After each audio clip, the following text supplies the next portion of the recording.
Moraï Verabotai, Shalom Uvracha, on va essayer de faire quelques halachot, quelques règles concernant le jour de Rosh Chodesh. On sait que dans la tfila, on doit faire Ya'ale Ve'avo. Ça, on sait que les jours de fête, alors à Retse, on appelle ça dans la Avoda, on fait Ya'ale Ve'avo pour mentionner donc l'événement.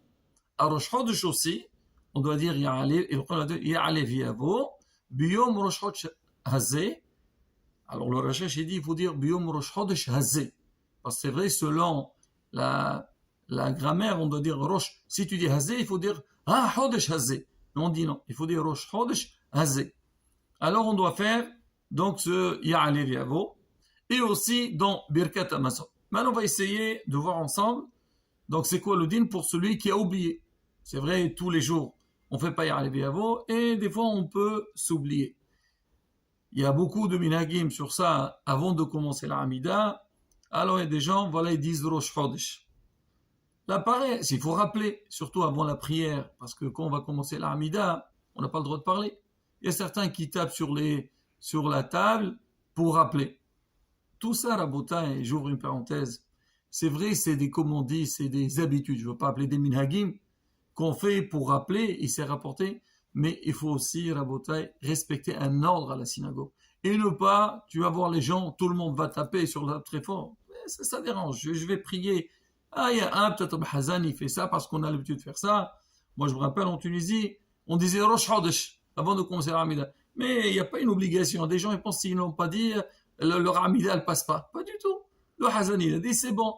Le premier qui arrive à aller Viavo, il dit à Baot, il y a aller Viavo. Bon, on va dire 1, 2. Mais que ce soit toute la synagogue comme ça devient un jeu qui arrive le premier à faire aller Viavo.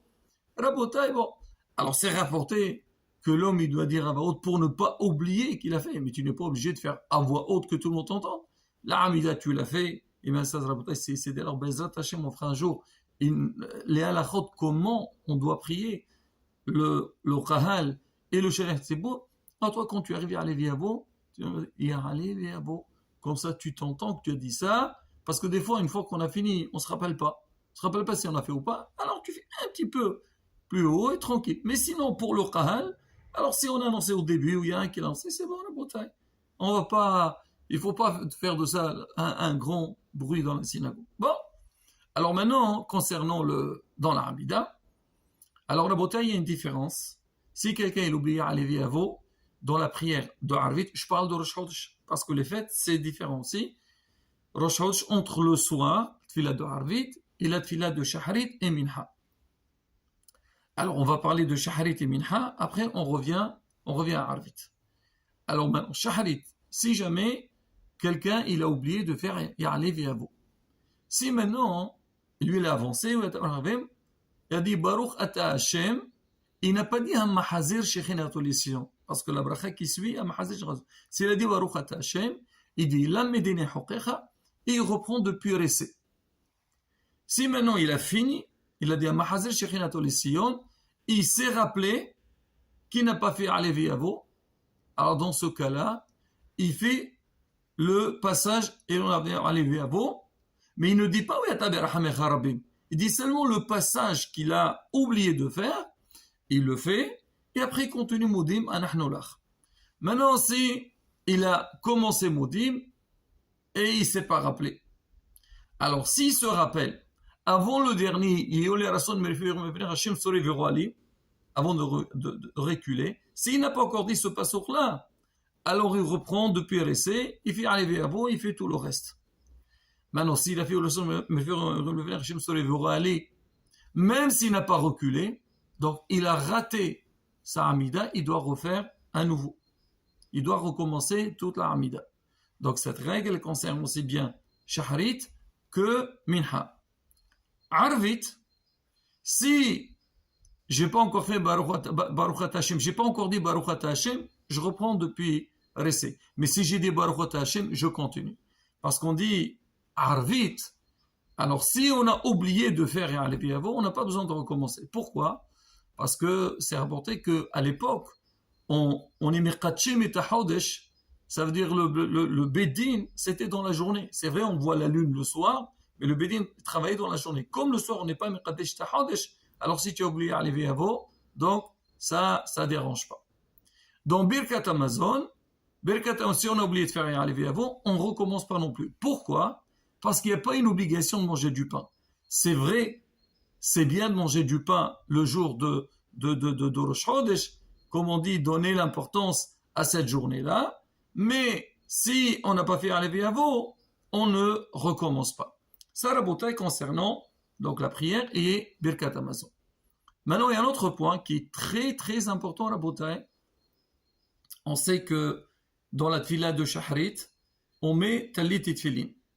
Mais à la tfila de Moussaf, on ne met pas les tfilin. On dit pourquoi on ne met pas les tfilin? On dit parce que dans Moussaf, on dit keter. D'accord? Et nous, le tfilin, c'est un keter. Donc, on ne met pas de couronne. Keter, c'est une couronne. Alors, on dit, on ne met pas de couronne en même temps. Alors, dans Moussaf, on n'a pas besoin de mettre les tfilin. On a fait la mitzvah des tfilin dans Shahrit. Alors maintenant, si on n'a pas, donc dans Moussaf, on n'a pas besoin. Mais on fait keter. Maintenant, c'est quoi le din? Si quelqu'un, lui, il est arrivé en retard, et lui, il fait encore Shahrit, et les gens, ils font Moussaf. Alors, ils arrivent à keter. Qu'est-ce qu'il fait? Alors, on dit, et lui, il va faire avec eux. Alors, tu vas dire keter, tu as une couronne sur toi, tu as les tfilin. On dit comme ça. S'il peut enlever ses tfilin et il enlève, il fait keter, il les remet, il n'y a pas de problème. Mais sinon, alors les tfilin de la tête, il les bouge de leur place, parce que normalement, il y a un placement. Il les déplace de leur place, comme ça, il n'est pas en train de faire la mitzvah, et donc, ça ne dérange pas.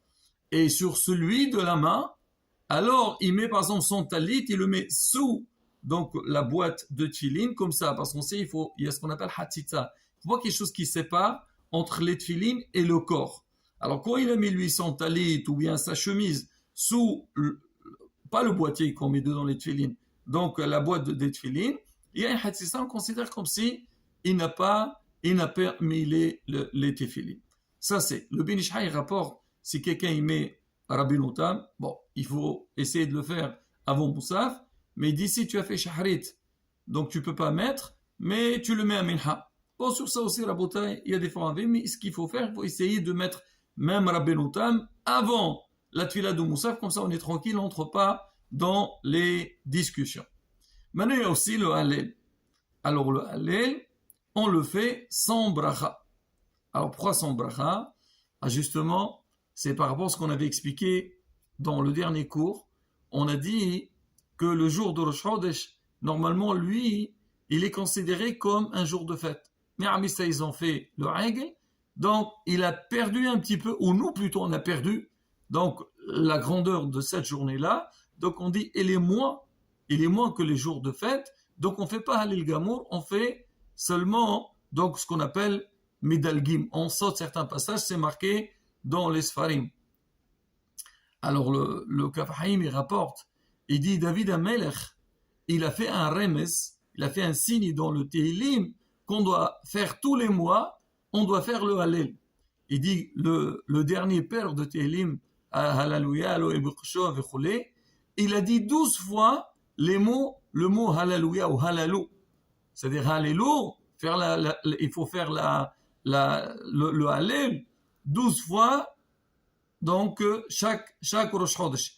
Et Kol al-Jamat et Hallelujah, on le répète. Pourquoi on le répète ce passour? Parce qu'il y a là-bas le mot Hallelujah, c'est pour dire quand l'année elle est mi'oberet, il y a 2 fois le mois de Hadar, donc on fait encore une autre fois.